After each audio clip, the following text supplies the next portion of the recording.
जुले नमस्कार आदाब। आज मेरे अनशन का 8वां दिन शुरू हो रहा है और मैं बिल्कुल ठीक हूँ। शुरू हम सदा की तरह थोड़े से मौसम विज्ञान से करते हैं। तो आज अचानक एक बहुत बड़ा बदलाव देखने को मिला। आपको याद होगा कि पिछले दिनों तापमान में कुछ उछाल आई, -3 तक पहुंच गया जब बर्फबारी होने लगी, बादल छाए हुए थे। और उससे पहले आपको याद होगा -16-17 तक पहुंच गया था गिर के। और आज अचानक फिर गिर के -10 तक तापमान पहुंच गया। ये गिलास का पानी बिल्कुल जम गया और इसका भी रहस्य आकाश में ही है।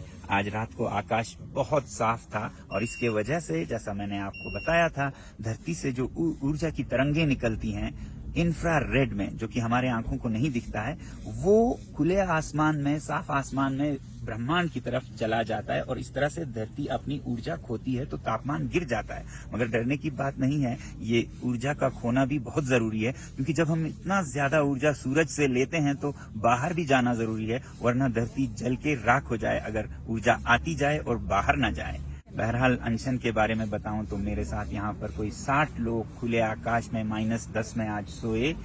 और यहीं पे नहीं, भारत चीन के सीमा पर भी गांव के लोग अनशन कर रहे हैं और वो भी खुले आसमान में सो रहे हैं, ये मांग और आवाज उठाने के लिए कि लद्दाख को 6वें शेड्यूल में संरक्षित किया जाए और लोकतंत्र दिया जाए। फोबरंग गांव में, जो कि सीमा पर है, वहां के चरवाहे तो अपनी चरागों की तरफ, जहां वो खुलेआम जाया करते थे, वहां जाके अनशन पर बैठने के लिए बिस्तर उठाकर जाने लगे। मगर उनके अपने चरागों पे, जहां वो पहले खुलेआम घूमा करते थे बिना किसी रोक टोक के, कल उन्हें सुरक्षा बलों ने रोक दिया जाने से, और वो भी तकरीबन 15 किलोमीटर पहले ही, और उन्हें अपना अनशन बीच रास्ते में ही करना पड़ा। आप ही अनुमान लगाइए इसका क्या मतलब निकलता है। भारत माता की जय! भारत माता की जय! Dear Prime Minister Narendra Modi ji, I am a shepherd from the mountains of Ladakh, very near to China border. Right now, I'm just 10 kilometers away from the actual border.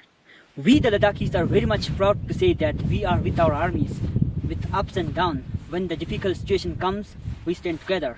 And like in 2020s, I was with our armies to supply them the basic needs and firewood, and I've seen on ground what the real situation was there.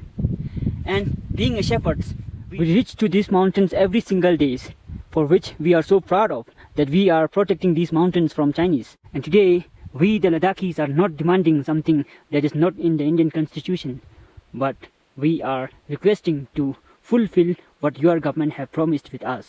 मुझे खुशी है कि आप में से बहुत से लोग friends of Ladakh, friends of nature से जुड़ रहे हैं और हजारों की संख्या में अलग अलग राज्यों से। और हमारी आपसे अपील है कि आने वाले रविवार, संडे 17 मार्च को अपने अपने शहरों में आप या तो एक दिन का अनशन करें लद्दाख और प्रकृति के समर्थन में, या फिर किसी तरह अपना समर्थन जताएं लद्दाख की तरह, जैसे पिछले साल हुआ था। इससे हमारी आवाज को बहुत शक्ति मिलती है और मेरी उम्मीद है कि मेन स्ट्रीम मीडिया के चुप्पी का बराबरी आप खुद को एक मीडिया हाउस बनाकर करेंगे। कृपया इस वीडियो को शेयर कीजिए अपने सारे साथियों के साथ और लद्दाख का समर्थन कीजिएगा। बहुत बहुत धन्यवाद। जुले नमस्कार, आदाब।